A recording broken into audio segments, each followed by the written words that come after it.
Ede. O şun 2004-nji ýylyň oğuz aýynyň 18-nä Halifan çaragy bilen evimizde otyrys. Eran garnaşlarymyzdan amandyrda ýypançylar gelipdir. Sağ olun. Bizden tasawwuf edip otyrys. Halifan çaragy 70 ýaşynda bize häzirem sady öğretmek uğrundan tälim berýär. Halifan öğrenimler. Ama Halifa näme söz sen bilen? Ay. Amandır. Awa. Ben birini o diyen garır olmalım 70 yaş yaptım kuşmam yani. Yok. Öyle toparda atlar, bilmeyen de atlar uçup bitti. Awa. Buranı veren bir neyle vurduk bir ağaçlarda köprek gördük de bazıları köp bazını dinledik. Türlü halifamız. Awa. Büyük halife. Tahan dinledik. German marşını dinledim ben o. Oğlun rakam bir 3 mü 4 yıllık dinledim ben onu. Evet. German marşı Aydan'la şu keyfi zor, bollu medverenle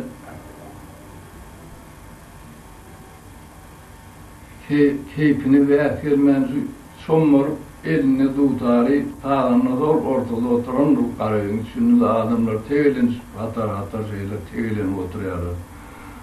Dün tenyanı var pırcık kullu veriyor. Kaptarına kabır ayrılıp şey deyip ayranıp çıkaya. El tutar. El tutar uçup yor hem aydın kıyıyor. Be. Şu ne alıkı? Şovkun nereye da? Oğun mer poğun. O ilki bilen ehadan yödaydırdı oluyorunu indi vardı o Murat deyip. German marşı Murat deyip. Bağışladı mı o? Onun bağışı. O bağışı onun. İlki indine aittiler ondan Nimhan diyen oturuyor diye de eline tutar. Onun kaptanına sağını çalar da ondan öğüdü başlar da Nim'den oturuyor. Ondan sonra ya German ağanı bize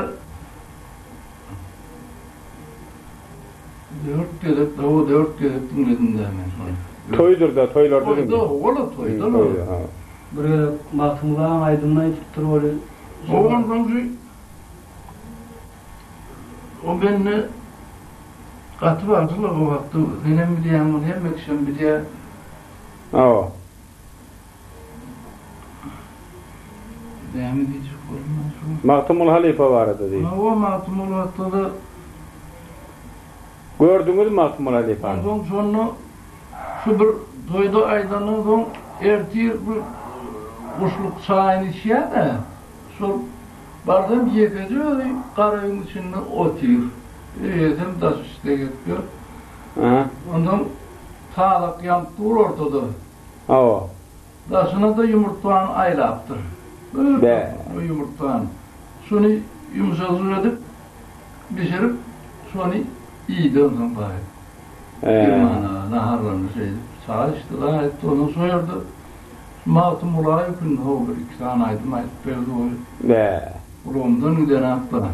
Son öğünden o etmedi fedayeden ak olsun. Öyle be. O şeyle ıslattı da benden. Ama o Germancı onu yalıkı oğlan raktık bir oğlanı. O öğrenmişsin. Araya yatsa bir son yerde başı olsa, sağlıklı olsa sonra bakılıp varardık da elimden. Ama German marşın o mesvatına gördüm ben o kellerini o silkme telpeği şu kellerin emedinde buyuru telpeği orta oğlan yönüne gelişip durur. Ayağımda mangalı balık derdiler davatmayanlar var. Yaptılar durun değil kuşoklu eğdikli kara edik ordu yap aynı olsun. Ne o messi davat. Ben o zaman benden horduşun altına gördüm ben. Dahil gözümü onun üzerine Tomsun ortaya evini faykalı. Birine de ağaçı yağ harıldı namazı. Ellerine de uloksun. Karran varsın mı? Ay karrap on öldük illa etmen öyle. Vah vah vah. Oo. Hor düşün hatta hor. Uloksunun ulağın tarlanın Tomsun at elinde tutardığın şey gelen gördüm demiyorsun sonra benden hor düştü horluğunu da fark Hakan'ın yanına o Hakan'ın yanına gelenden sonra gördüm ben onu. Yani olduğunu aydım etmen Hakan'la da mı? Artık o saat sarardı şu. O saatleri ama bu planning çalışı diye. Gırmanın öz halifası kimdi o? Gırmanın halifası ay Hakan'ın aydım yani kendine. Burkoz var şu diyorlar ama Hakan'ın burkoz var oğlum Tire'nin burkoz var şu diyorlar kendine. O Hakan tüyün yanıydı yani kendine. Doğru. Tüydüm yanımaydı yani kendine. Elbette sonundan öğrenin olması yazılan öğrenin tutar sarıp bilmeyenli Zina'nın edip mi bilemezek neyimiz düşünüyoruz. Oğullarını alıp verip tutar yolu İkisem eri peki ağırlandı. Maradım, Gırmanım ikisem. Batı ağırlandı. Bu şeyler Mullu hattı, pürlü hattı, sahi, Gırman, maltın buraya, şuraya bir kalip olur hattı, gurun edecek olun. Özümün bir dereceye yeten raya adam olmalı. Önüm kavat gelen adam olur hattı, olur baha verip olmuyor. Özüm bir dereceye yeten adam olmasın. O plan değildi, onu baha vermek katı çetin zaten. Gırman var şey, sakı var şey. Mullu pürlü, maltın bulur. Bir iki adamlarda hakkı senin bileyen hem makşem bileyenler öyle. Doğru. O sakı bakır. Sakağın yanında ben kârim fuçulukta, fu işe, ben injiner de, fu injineri.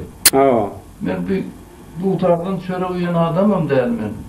Ben de bir işim bassa, tutar ben pişem. Son için o ben elimde ama sağlamlığı etmiyorum, sağlıksat bir adamım derdim, taşından da, işten taş var. Öğrenişim şeyle işimden taş var da ben, boş baktım, öğrenen adam ben. Sağlam yanında buraya sağlamlığı ettim ben. O ne hali adayı oldum ama sağlamlığı edip verdik, bakayım yani, toydum. Bu tarsalım ben kaptanımda sağlam. Ay tuvalimi. Halife olaya da. Halife olaya. Onun kaptanını oturup durmam, kaptanına saat salmak, ulu mektep çöbre edip görmeyen öyle. Doğrudur o. Şeydi para etmek oluyor. Ama Allah öyle fırlar hatta ne yapalım, ayda oturup olur hatta beyaz adamlar da ne mi diyeyim yani. Kim Türkmen'in sağlığını sorar bolmadık olsa şu estileyen şu sağlar bärik gelmedim der doğrunu aytsa. Sorar da bärik getirip bunu olara ulan büst diğerde heykel oturtsam ama olur. Eden rahmetler için. Onun çeken rahmet köp. Ulan özlerinin boşantılarım türlüyüm ki adam köp. Doğru. İşim taşından öğrenişimi de var. Sonun benim nam Yağ Murat var, Osman var, Bayram Murat var, Maksat var. Yine de bir kıtantı var. Şuları benim şartlı halifalı ettim şartları. Oğlumdan bileyen atlanma kıskanma. Öğrettim de o. Doğru. Şeyler atladığını, suları atlar da iyiydim de. Hep olsa. O şeyler oldumlar, bizim kânaminli. Ömrümüz ok olsun Halife. O şeylere yağdaylarını Bir saat yarım saatim yazdım şundan salıp verdiysen salıp Ha, verdim. bir yadigarlık bir şey.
Sağ ol Halife. Hadi. Yemin etme koyuyor.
Yine bugün Şava şehrinde Ine Yazmuratçanın mukaddesi ocagyna mehmançylykda. Ine Yazmurat'ın öz halifasy Çarağa diýen kisansa salyp berdi. Inni Çarağaň öz şagirdi. Ine Yazmurat söz sizden. O menem halifam Çarağaň öňünden geçen sağlamdan 2 ana halk halinde çalyp beren pelewongyň birinçi sağlam.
Sor, ölmenden 3-4 gün öňünde Burlağa yatır, eylerine beylerine dağılırmalar. Sonunda robot yok da. Sonra ben oturuyorum, onun orada indi. Oğlu oturuyor Şah Muhammed, kıyılı var, Bostan. Ona da onu olanı, Kutlu Murad ağa. O dağ oturuyor yani, o da ne mengilersin nerede? Umarat Cemre'ye var. Bağmengilersin 30 kilometre. Şunun 30 bir adam geldi, Gizarı. Benim oturuyorum ağam. Salamlaştık, girdiler, etti zaman şey deyip de var. Bana deydi bir adam şeceresi, tarihçesi. Şeceresinin öğütlerinin bir adını, planını, neyme dedim, bilem de şundan hemen sağlığını sorayın, hem şundan sorayın, belim var buna mayada verirken ne deyip de, belim var bunu salamlar şundan doğru. Son sözünü utormaka, şey deyip utormaka, yankı yatan adam. Öz nevreleri de al. Kelledi, ileri gitti dedim, ileri yüdüm ağrık yatırdı beni. Son yankı sözünü utormaka, son soğuğunu merak etti. o plansıdır deyip atasının atlıyor adı bilen 4-5 tane adamın adını tuttu da ayıttı oturuyor tübeleniyor. Şu yağdaydı diye. O yağdaydı ölecek korklatır o. Be. Onun yağ geçtiğini sen koya da işte şimdi. Müslüm yağdayım oldu. Doğru. Karanlık düşüveren uğradık sürdün ki izi var. Aradan çıkanlar ha fırla. Oo. Ha. Onun ertiyelim akıdıp öyle akıdıp aramızı ayladık da ondan utardılar da önüne malarını insanla bir tayakların tekizlemi yani. Oo. Sonra gerek kaldı böyle bir yerden karzağa geldi de. Kışın günü o. Fevral ayı. Ha. Fevral'ın 7'si de. Tamam 7'si de. Karzağa geldi de son malarının üstünü aktı karzı yukarı karzağa seferetti. Ört doyaydı. Ört doyaydı, appak etti. Oh. Bir de bir hili neymi de? Kudret yağlık bir hili. Ha. Allah ilan adam, seni al. Bu ne ala neymi de var? TV katın özünü. TV katın. Bak, bu oynuyorum. Şu yung yapman, son yapman şu hatta, burun mağazında, el şu hatta. Şu zaman, kendim yapmadı, ağız şöyle örttü. Aksa arza. Yaz Murat. Näme yan gurrun ettik. Sen oturmuşum kıllar battan neydin? Yerligimem kulaklardan neydin de? Sen şu kulak diyende men bir dostum var. Gaw görüşýän dostum. Güýçli şair Aşyr Kulak diýerler. Indi şoň şüýden bir saat salyp berdim. Hem özüň tant, belki sen Aşyr Kulak bilen ýakyn garyndaş bolup çykmagy mümkin. Kimlerden, haýdy kulaklardan bolýan özüň bir tanys. Men kakama Recep diýerler. Ağalam Ferwansıwdan Kerwan Ferwany Türkmenistanyny tanygan. Recep'in kakana Aman diýerler, Amanyň kakana Anagys diýerler. On kakana Meňli Hazyr diýerler. Şoň şeýle bilýärse Meňli Hazyr, Anagys, Aman şeýle. Dogry. İrandan gelip giden garyndaşlanmagy. Ýadyňyz düşýärmi? Kimler var? Dağdan nädem diýär, şolar bilýär. Dağdan näde diýe? Onuň ahun nagalamy var. Abdülkerim diýip. Abdurrahman diýip. Dogry. Anna Tiňe bir Aşyr Kulak üçin näle İran'a türkmenler dogalaň üçin bir. Saatle var onu. Şeytan gayret et. Ne urup tutdu diýen haklaryny salyp berer. Ha, bu.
Sağ ol Ýazmyrat. Alır o.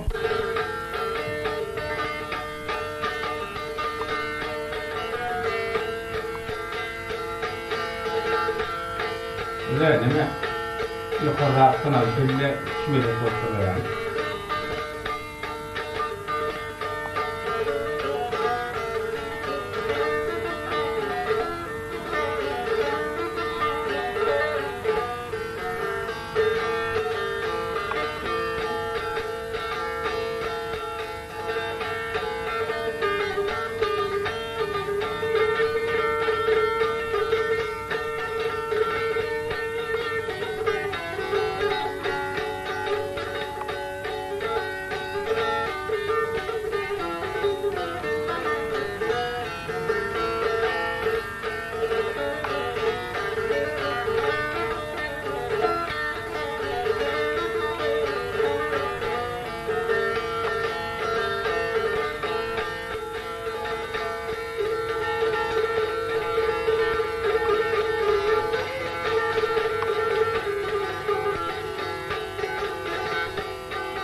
Manadım da, mene 3-4 tüber bultarım çarama, Evet. medarama, Sen hormatıma yani yadigarlık üçün Sağ ol alayım abi. etçek bolyanları Rahmet. bolbomdur ona, borçlu ona razı ol.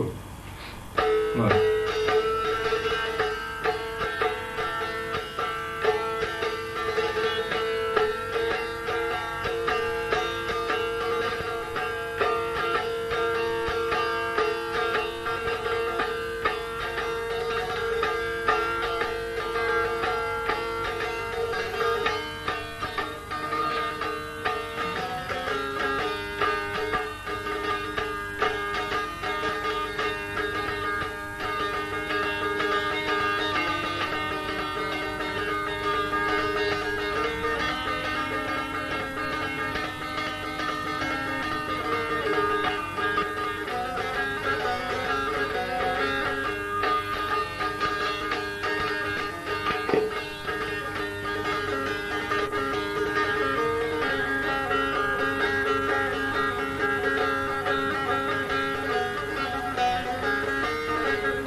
da bulur. Hı. Bulum hemen düşüyor da. O düşüp ele düşüyorlar. Yetiyor. O hemen daha düşüyorlar da. Bunun bu yeri kabarıyla yavur nur verdin, ne mi yüdüne gitsin ol, yanı gurleşler ol. Sapol bulmasın ne? Etmerdin diyiş. Bu da bunun adımların var etti.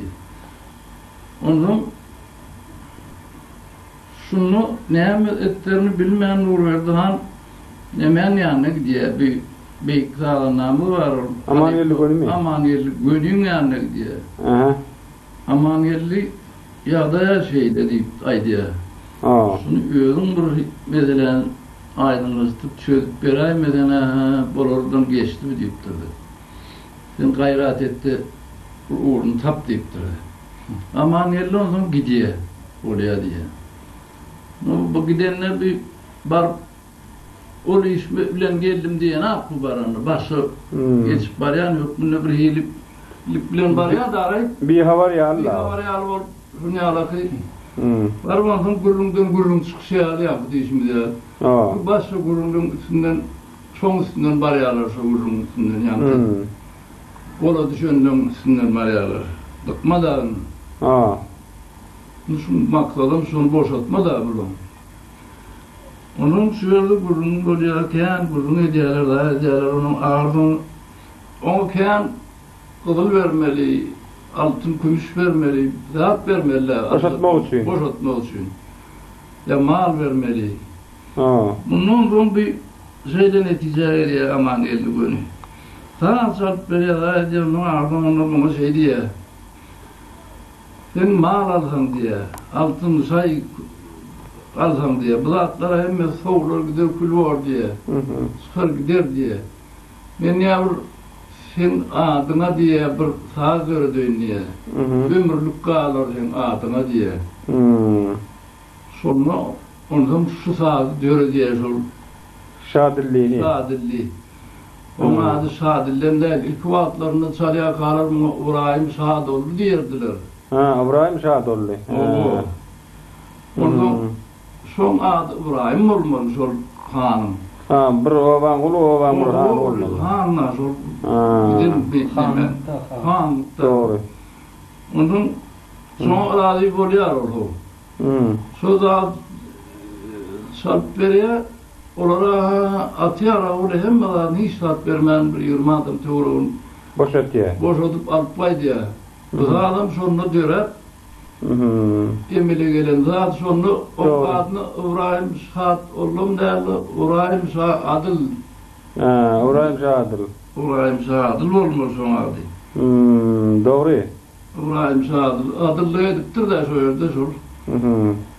Sol. Adam kartıl verir. Adam kerçili edip bunlara boşaldı ya. Onun adına da ne göre oturuyor anne. Nurverdi Hanım'ın merhemi 100 yılın olarak 125 yıl avurttur sağın duranlar. Bolanlar ha. Urus'tan bir kilomdur da boldu. Ha. 123 yıl, 104 yıl ölen ne oldu da? Bu yokta kurşunun boldu 3-4 kilom var, yani olmalı, köp boldu. Ha.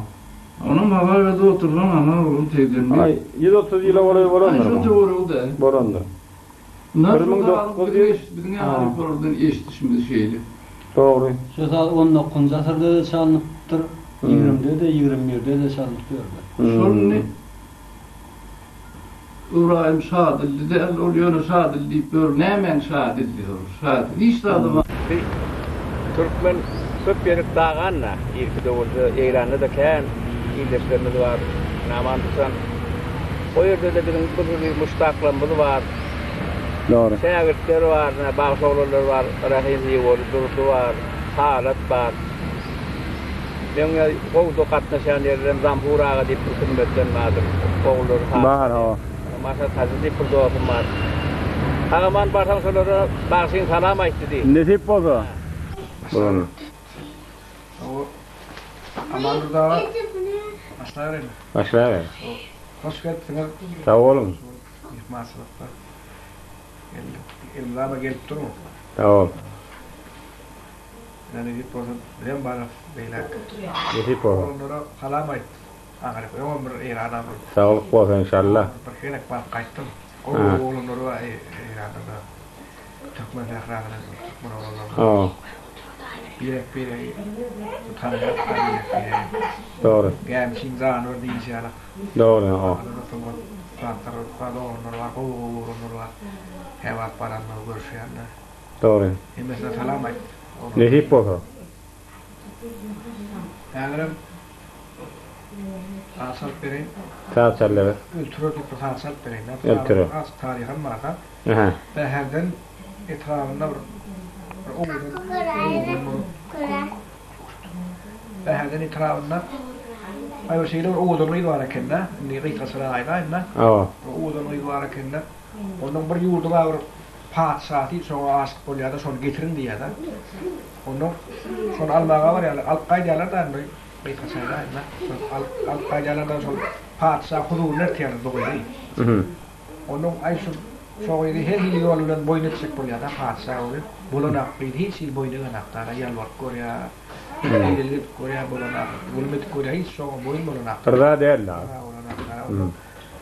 Uyunu padişah sonra payına olduğunda şeyler hayran alıyorlar. Ben niye her hili her yolun beylerle beyler niye aslında behiniyle sen korumak yani. Onun şu akıtın şunu tuvattır ya da. Ölmeye tayin yani. Şu tuğ için oklo diye da. Zulmet koyuyor da. Şu boyun edecek. Sonra da kar koyacak.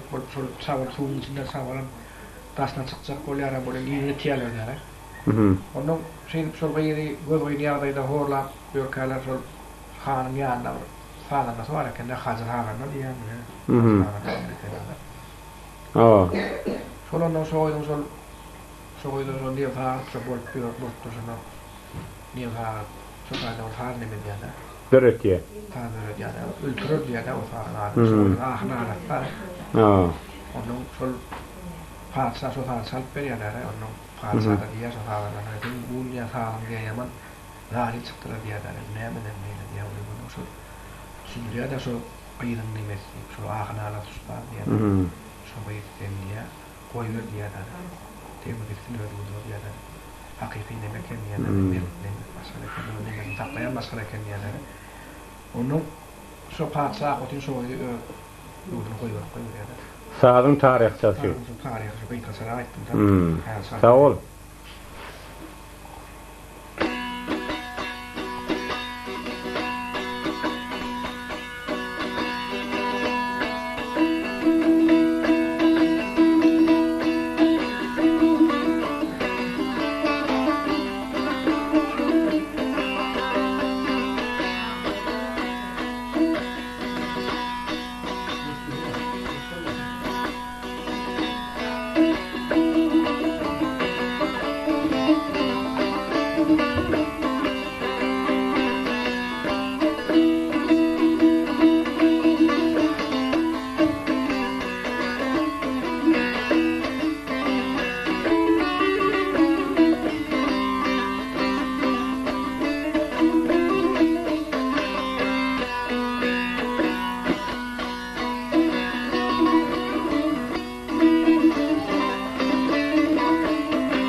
Sağ ol.